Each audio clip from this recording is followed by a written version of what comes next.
In 1989, Dave Scott was virtually unstoppable, winning 6 championships. But one day, Mark Allen found himself right beside him.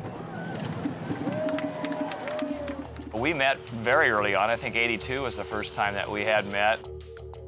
We were together through the turnaround of the bike, and so I went up to him and I go, hey Dave, when we're done with the bike, you want to go for a run?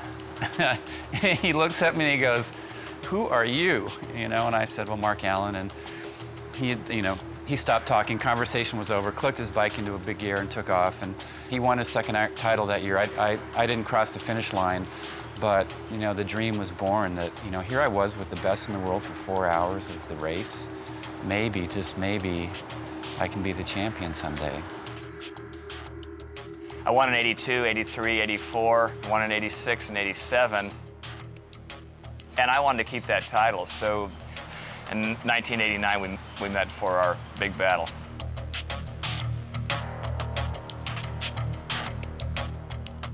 The morning of the race, my plan was just to go out as hard as I possibly could, no different than the previous years. But I knew that he was going to be ready this year. I had seen 6 times that I didn't know how to pace this race.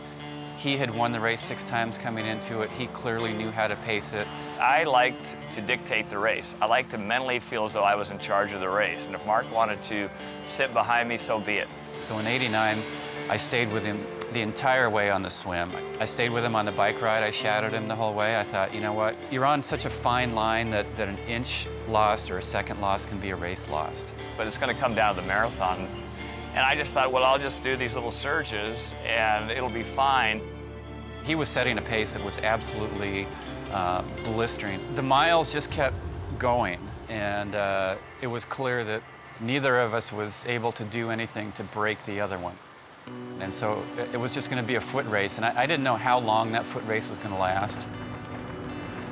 There was like this silence. The only sound that was happening was our feet hitting the ground.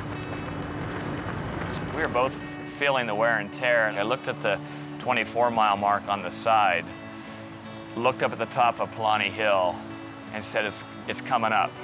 I'm going to make my move. And right at that moment, Mark made his move. Something just said, go. And it was like I was shot out of a cannon. I started to sprint, you know, as best as you can sprint at the end of an Ironman. I looked back, I couldn't see him. I stopped and I go, yes, I knew it. I knew at that point it was over with. I would have never had that race had I not been side by side with Dave Scott. You know, he taught me so much that year about pacing it and how to race it and how to stay confident in the midst of impossible moments. Mark Allen and I came along at an unusual time in history, early history of the sport, and we collided at all these races in the '80s, and then in '89 we had this epic duel. And I thought, well, you know, maybe we'll meet again, and it never happened. There has never been another race that has come close to matching what the two of us did together out there, and how each of us propelled the other one to such an incredible performance.